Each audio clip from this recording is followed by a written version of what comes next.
Kajian separuh penggal RM ke-12. Pererat kerjasama kerajaan pusat dan negeri.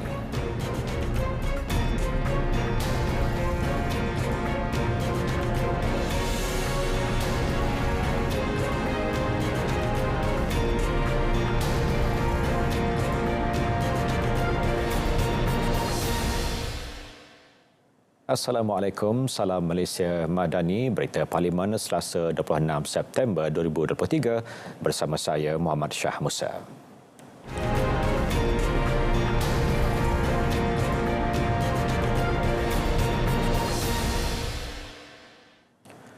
Selepas dibahas 44 ahli Dewan Negara diikuti penggulungan oleh 26 kementerian, usul kajian separuh penggal rancangan Malaysia ke-12 diluluskan dengan lebih suara bersetuju. Usul dibentangkan Perdana Menteri Datuk Seri Anwar Ibrahim 11 September lalu di Dewan Rakyat bermatlamatkan Malaysia Madani, mampan, sejahtera dan berpendapatan tinggi.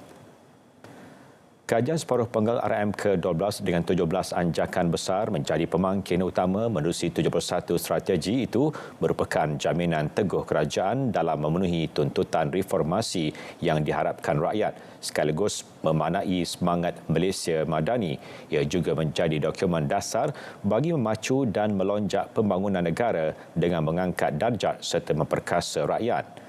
Pada 19 September lalu, usul sama diluluskan pada mesyuarat khas Dewan Rakyat dengan suara majoriti. Yang di-Pertua Dewan Negara Tan Sri Dr. Wan Junaidi Tuanku Jaafar yang mempengerusikan sidang berkata, mesyuarat Dewan Negara ditangguhkan ke satu tarikh yang tidak ditetapkan. Kerjasama daripada kerajaan negeri amat diperlukan bagi memastikan projek-projek kerajaan persekutuan yang telah diluluskan dapat dilaksanakan dengan lancar. Menteri Ekonomi Rafizi Ramli berkata, pendirian tidak seiring antara persekutuan dan negeri di bawah pentadbiran pembangkang hanya merugikan wang rakyat. Kerajaan persekutuan telah pun memperuntukkan perbelanjaan yang paling besar kepada negeri-negeri di bawah pentadbiran pembangkang ini. Jadi wang itu sudah ada, projek itu sudah ada, maka wajarlah ia diselaraskan supaya hasil dan impak ekonomi yang maksimum dapat dicapai. Dan kita ketepikan perkara-perkara lain, hanya dengan itu baru kita dapat pastikan kesan itu baik kepada rakyat. Untuk tahun 2021, 6 negeri pembangkang menerima peruntukan RM13.5 bilion, RM15 bilion pada 2022 dan jumlah tersebut terus ditingkatkan kerajaan perpaduan tahun ini kepada RM17 bilion. Rafizi berharap peningkatan peruntukan di 6 negeri tersebut harus disambut baik supaya keadaan sosioekonomi rakyat terus meningkat seperti dirancang. Mengenai dasar gaji progresif, Rafizi menjelaskan ia menjadi pelengkap kepada dasar gaji minimum dan sistem upah berdasarkan produktiviti. Namun dasar bukan bersifat mandatari bagi membolehkan majikan diberi masa mencukupi menyesuaikannya dengan pelan perniagaan mereka. Ia memandangkan majikan terlibat dasar ini akan mengalami peningkatan kos buruh. Cuma kita berharap apabila dasar ini dilaksana dengan lebih meluas, ia akan mewujudkan pasaran bakat yang lebih cekap. Majikan-majikan tahu bahawa majikan yang tidak mahu membayar gaji mengikut kerangka dasar gaji progresif, mereka akan diketepikan oleh bakat-bakat pekerja yang ada. Beliau memaklumkan majikan akan menerima insentif berbentuk tunai setelah mengemukakan dokumen berkaitan sebagai bukti telah memenuhi keperluan dasar tersebut. Dalam pada itu, Menteri Sumber Manusia V. Sivakumar sekali lagi beri jaminan tiada paksaan buat majikan untuk membayar gaji pekerja mengikut model tersebut. Memang ada kelonggaran, kita memberi pilihan kepada majikan-majikan supaya mereka boleh tentukan sama ada mereka akan menggunakan model gaji progresif ataupun tidak. Tetapi bagi mereka yang sanggup menggunakan sistem gaji progresif ini, mereka mungkin akan dapat insentif-insentif tertentu. Perkara-perkara semua ini secara terperincinya akan dikemukakan di Dewan melalui kertas putih. Sementara itu, Senator Datuk Dr. Arman Azhar Abu Hanifah menyarankan kerajaan agar lebih tegas melaksanakan sistem gaji progresif. Saya setuju dengan cadangan kerajaan dengan gaji progresif, tetapi kita kena tegas. 1,005 itu gaji minima yang perlu kita ambil peduli, tetapi kena ambil satu syarat lagi. Sebab kadar kemiskinan negara kita pada kadar gaji RM2,016. Tetapi gaji minima hari ini RM1,500 di bawah kadar kemiskinan. Sepatutnya kerajaan perlu melihat lebih jauh. We want to go way forward. Jadi salah satu caranya kadar gaji progresif letak pada kadar masa hadapan, iaitu RM2,016 ke hadapan. Isu kebergantungan terhadap pekerja asing turut disentuh. Sibakuma menyarankan majikan supaya mentransformasi perniagaan menerusi kerjasama dengan agensi kawal selia masing-masing. Majikan juga disarankan untuk menyediakan pelan peralihan kebergantungan pekerja asing yang jitu bagi memastikan sektor atau subsektor yang dikenal pasti boleh dikurangkan pengambilan pekerja asing. Agensi kawal selia bagi setiap sektor yang dibenarkan menggaji pekerja asing adalah bertanggungjawab untuk menentukan syarat dan kriteria penggajian pekerja asing bagi setiap sektor serta menentukan kuota kelayakan majikan dan menggajikan pekerja asing. Langkah membuka semula pejabat kedutaan yang ditutup sebelum ini sedang dilakukan pihak Kementerian Luar. Ia bagi memenuhi matlamat dan misi Malaysia memperkukuh hubungan diplomatik dengan negara lain di peringkat global. Timbalan Menteri Luar Datuk Muhammad Al-Amin berkata proses membuka semula sesebuah perwakilan diplomatik perlu berdasarkan di bawah Konvensyen Vienna mengenai hubungan diplomatik 1961. Paling utama, ia turut mempertimbang aspek kestabilan politik dan keselamatan di negara terbabit. Bila menjawab cadangan yang dikemukakan, Senator Datuk Dr. Azhar Ahmad yang mengesyorkan pengoperasian semula perwakilan diplomatik Malaysia di luar negara.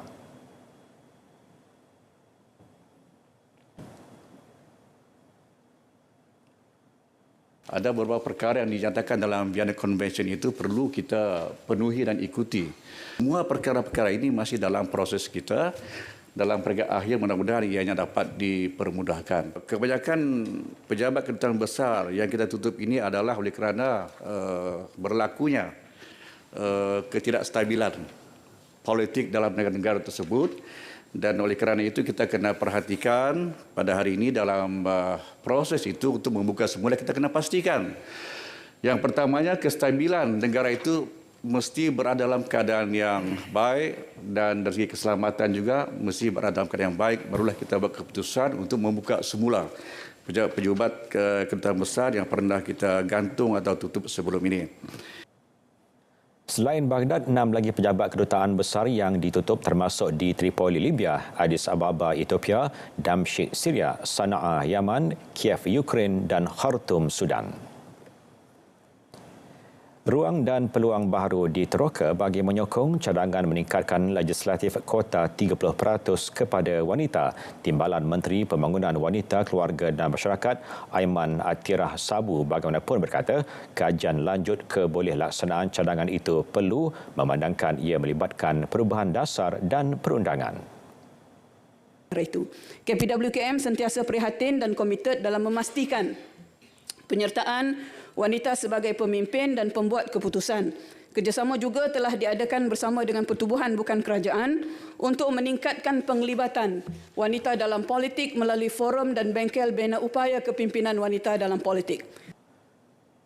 Bagi menyokong cadangan itu, semua parti politik memberi komitmen agar wanita diberi ruang saksama sebagai pemimpin dan calon pilihan raya.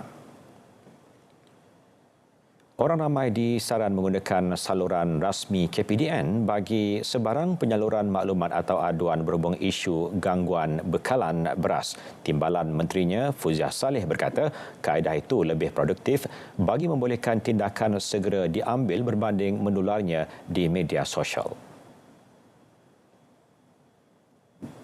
Adalah lebih wajar sekiranya pengguna menyalurkan terus kepada aduan. Saluran aduan yang ada disediakan oleh KPDN. Ya, kadang-kadang ianya diviralkan dan berserta dengan itu tohmahan, dakwaan, kerajaan tak buat kerja, ya, dakwaan yang mengatakan kerajaan tidur, penguatkuasa tak menjalankan tugas, itu tidak produktif dan tidak membina, ya.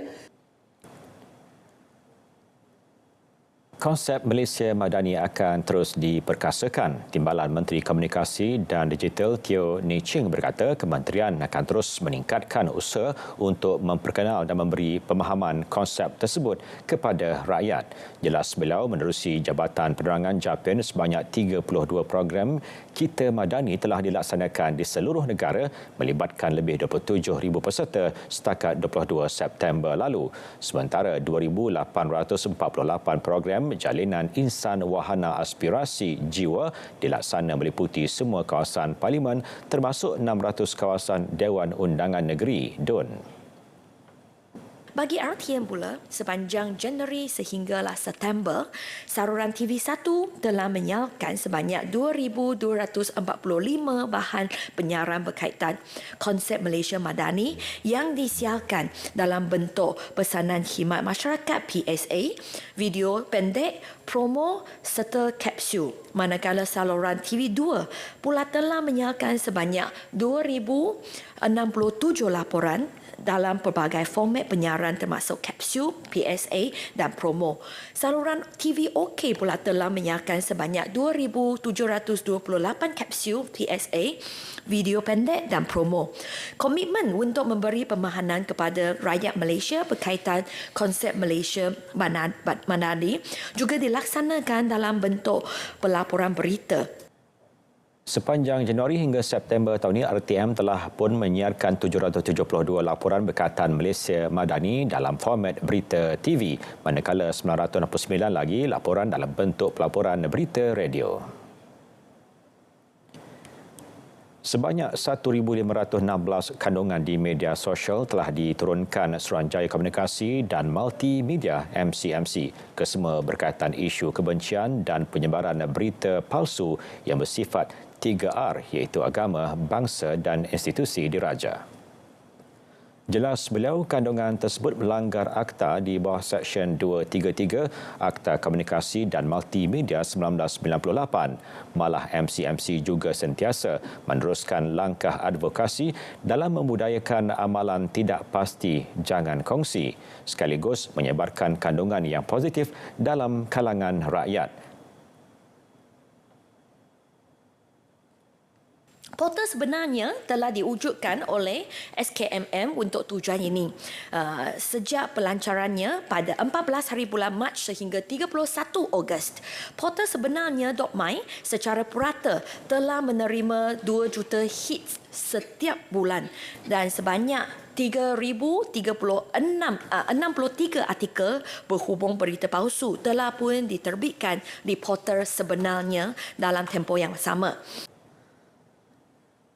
Setakat suku kedua 2023, sebanyak 1,996 menara komunikasi baru telah siap dibina dan beroperasi daripada 3,830 yang dirancang. Malah pelaksanaan Pelan Jalinan Digital Negara JENDELA terus dipergiat untuk memberikan capaian internet yang lebih baik di kawasan berpenduduk, di bandar, luar bandar serta kawasan pendalaman. Penaik tarafan 39,226 pemacar daripada 39,491 yang dirancang dan juga lebih daripada 3 juta premis tersedia denganlah capaian gentian optik daripada 4.1 juta premis yang dirancang membantu meningkatkan peratusan liputan 5G. Jelasnya, baki daripada inisiatif yang sedang dalam peringkat pelaksanaan itu akan siap secara berperingkat menjelang suku keempat tahun 2025. Mengulas mengenai projek Point of Presence ataupun POP, sejumlah 677 POP akan disiapkan bagi fasa 1, manakala bagi fasa 2 sejumlah 3,693 POP akan disiapkan melibatkan 432,300 premis.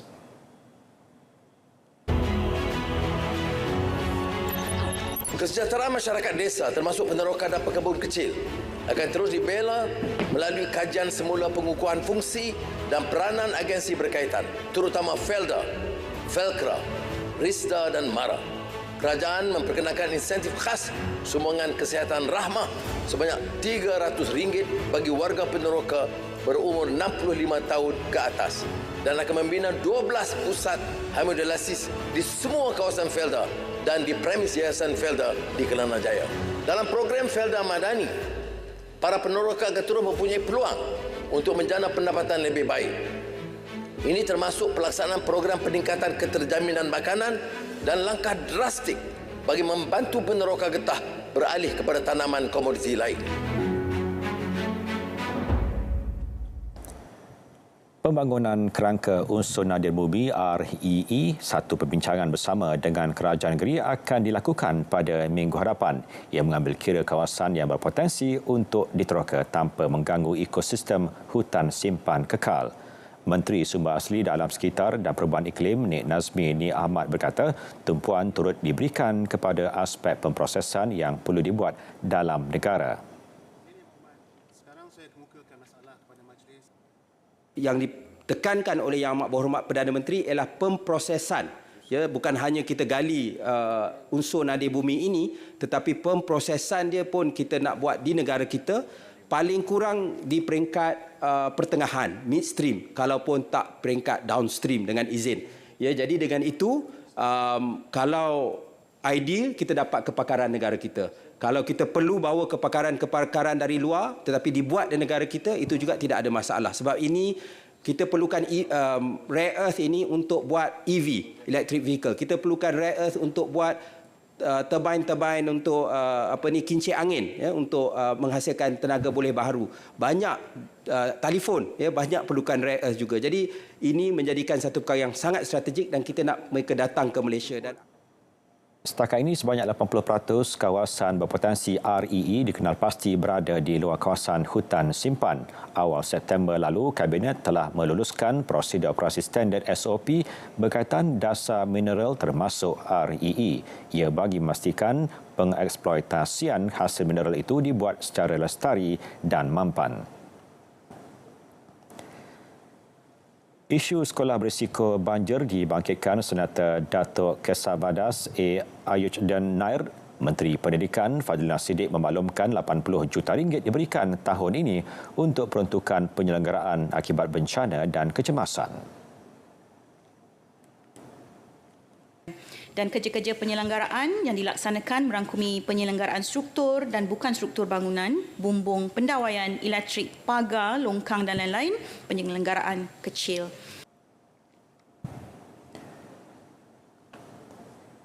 Peranan kawasan rukun tetangga KRT telah diperluas, bukan hanya peneraju keselamatan komuniti, malah turut menjadi penggerak utama perpaduan nasional. Menteri Perpaduan Negara Dato' Aaron Ago Dagang berkata pelaksanaannya direalisasikan menerusi pendekatan dan struktur pentadbiran yang kukuh serta kerjasama strategik semua pihak. Pelan Pemerkasaan Kepimpinan Rukun Tetangga 2021-2030 dengan 4 gerak kerja melibatkan komuniti sejahtera, komuniti selamat, gerak kerja komuniti sihat dan gerak kerja komuniti bersih dan indah juga dihasilkan. Cadangan pemeriksaan KRT ini sedang dalam peringkat akhir dan penyediaan kertas jemaah menteri pun sedang diadakan di mana beberapa sesi lebat urus di peringkat dalaman dan juga bersama agensi-agensi luar telah pun diadakan bagi mendapat input dan maklum balas berkaitannya sebelum kertas cadangan diangkat untuk dipertimbangkan jemaah menteri dalam masa terdekat. Usaha merancangkan kempen Malaysia Truly Asia di peringkat antarabangsa terus dipergiatkan. Menurut Timbalan Menteri Pelancongan, Seni dan Budaya Khairul Firdaus Akbar, bagi tujuan itu, Tourism Malaysia akan melantik agensi pengiklanan menjalankan iklan dan publicity di dalam pelbagai bahasa, media dan kandungan. Jelas beliau perkara itu akan disesuaikan dengan permintaan dan demografi pasaran antarabangsa. Pejabat-pejabat luar negara Tourism Malaysia juga aktif mempromosikan destinasi-destinasi pelancongan di Malaysia menerusi pelbagai medium pengiklanan di negara masing-masing, antaranya Lonely Planet di Amerika Syarikat, Zing News di Vietnam, Borneo Bulletin di Brunei, LED Digital Billboard di Kemboja dan lain-lain. Selain itu, kementerian juga telah mengenal pasti calon ahli lembaga yang berpotensi untuk membantu pemulihan segera sektor pelancongan. Perkara itu akan dimuktamadkan dalam masa terdekat. Penurunan had umur belia kepada 30 tahun selaras pindahan Akta 668 tidak bersifat mengganggu operasi dan aktiviti pertubuhan belia. Sebaliknya, ia memangkin pemeriksaan kepimpinan golongan itu. Timbalan Menteri Belia dan Sukan Adam Adli Abdul Halim memaklumkan setakat Ogos lalu terdapat 62,266 orang atau 52.7% pemegang jawatan dalam pertubuhan belia berusia bawah 30 tahun. Angka ini menunjukkan terdapat perkembangan positif dan membuktikan kesediaan pertubuhan-pertubuhan belia terhadap pindaan Akta 668 khususnya berkaitan dengan penurunan had umur belia ini. Bahawa penting untuk kita memastikan ada ruang kepada anak-anak muda kita, golongan belia kita yang berusia di bawah 30 tahun ini membina kepimpinan dalam kalangan mereka menerusi pertubuhan-pertubuhan belia. Sebelum ini, Dewan Rakyat meluluskan rang undang-undang RUU Akta Pertubuhan Belia dan Pembangunan Belia Pindaan 2019 Akta 668, antaranya menurunkan had umur belia daripada 40 tahun kepada 30 tahun. Platform e-dagang MyMall bantu usahawan tingkat pendapatan. Sehingga kini seramai 1,207 penjual aktif melibatkan 1,257 produk berada di platform tersebut. Nilai jualan dicatatkan sebanyak 2.7 juta ringgit. Timbalan Menteri Pembangunan Usahawan dan Koperasi Saraswati Kandasamy berkata, bagi menggalakkan lebih ramai usahawan perusahaan mikro kecil dan sederhana PMKS menyertai platform itu, kementerian melaksanakan proses penyertaan secara percuma.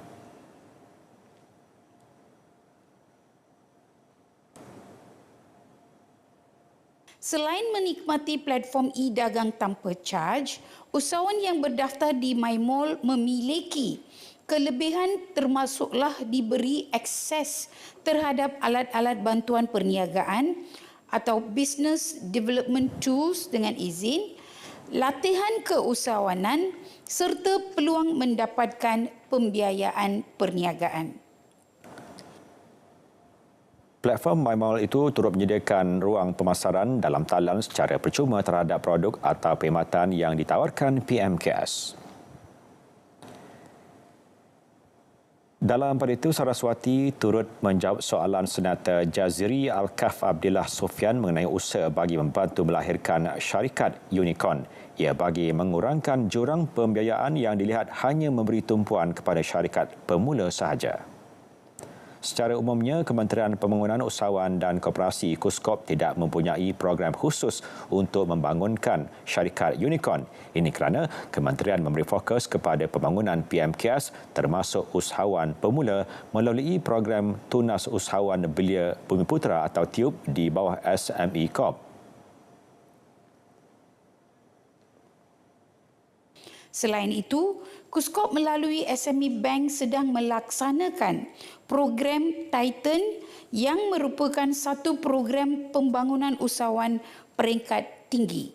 Melalui program ini, peserta terpilih akan dibimbing secara berstruktur untuk mencapai penilaian 1 bilion ringgit CAGR atau Compound Annual Growth Rate. Dengan izin, dalam tempoh 5 tahun. Sejak tahun 2022, sebanyak 11 buah syarikat telah dipilih dan sedang dibimbing secara berterusan di bawah program Titan ini dengan merekodkan nilai pendapatan terkumpul sebanyak ringgit Malaysia 970 juta.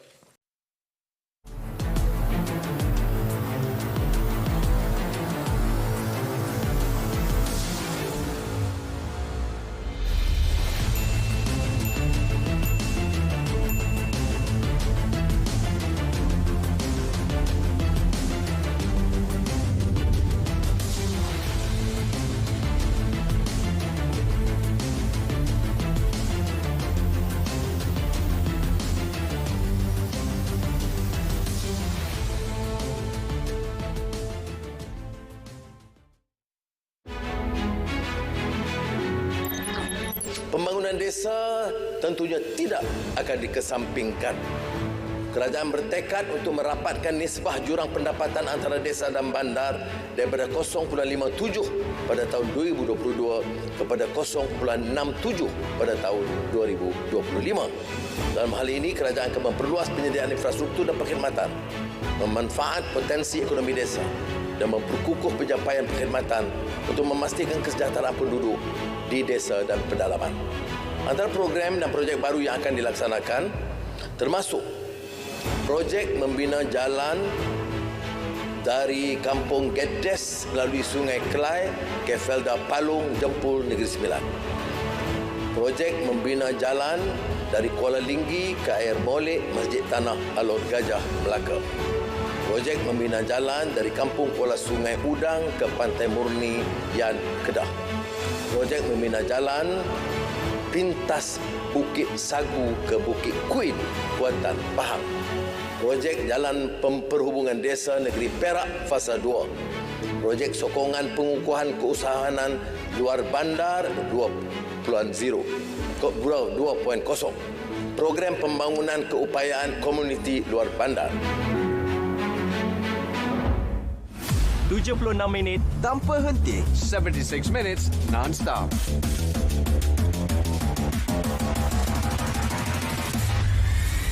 Transparent and concise. Paparan komprehensif, ringkas dan padat. Saksikan Kanta 744, 7.44 malam. Berita perdana 8 malam. Malaysia Tonight, 8:30 PM.